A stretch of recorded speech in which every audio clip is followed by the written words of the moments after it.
Hi there, Ezzy from Webex Events here. In this video, I'll go over the updates from the June 21st, 2023 release. First, we've made it easier for you to manage attendee data and privacy and keep a record of explicit consent or refusal.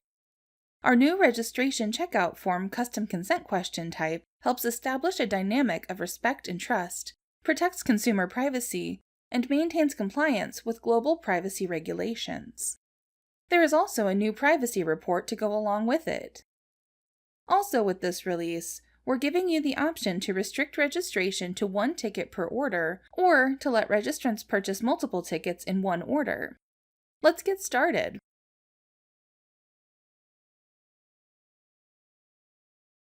Add one or more custom consent questions and customize them to fit your needs.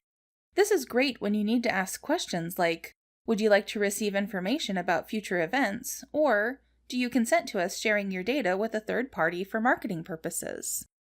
Additionally, the new privacy report gives you details about which attendees have and have not provided consent. Let's go over setting this up. Under Registration in the navigation bar, select Checkout Forms. Then, click the Questions tab. Click the New Question button, scroll down to Privacy and Consent, and select Custom Consent. Enter a title for the question in the Label Title field, and then enter the description in the Description field. Next, click the Assign to Form dropdown and select the checkout form or forms you want this question to display on. By default, registrants are required to answer custom consent questions. If this question does not require a response, uncheck the required checkbox.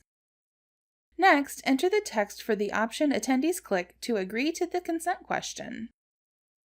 If you want to add a refusal option, click Add Refusal Option and Warning, enter the text option attendees click to refuse consent, and, if desired, enter the message in the refusal warning field that communicates any limits to access, communication, and accommodation caused by refusing consent.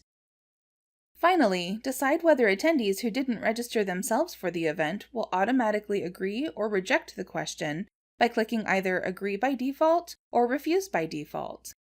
This applies to attendee imports and one person registering on behalf of another person. When you're finished, click the Save Changes button. Now, your custom consent questions display at the bottom of the checkout form.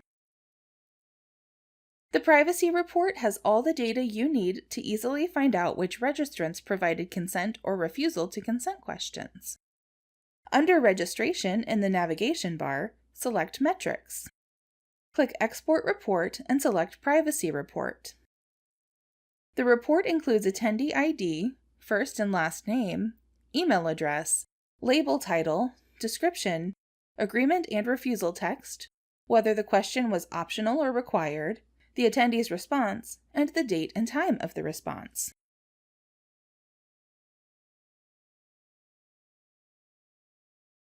The vast majority of completed Webex Events registration orders are for a single ticket, and sometimes you may prefer that attendees purchase one ticket per order. Every event is different, so with this release, we're letting you choose whether to restrict registration to one ticket per order or to let registrants purchase multiple tickets in one order. Let's go over this option. Under Registration in the navigation bar, select Settings. Under the General Settings section, simply activate or deactivate the Allow Group Registration toggle. When you deactivate the group registration setting, registrants simply click the Select button for the ticket they want to purchase. This removes the step of selecting one from the ticket dropdown and improves the registration experience for attendees purchasing single tickets.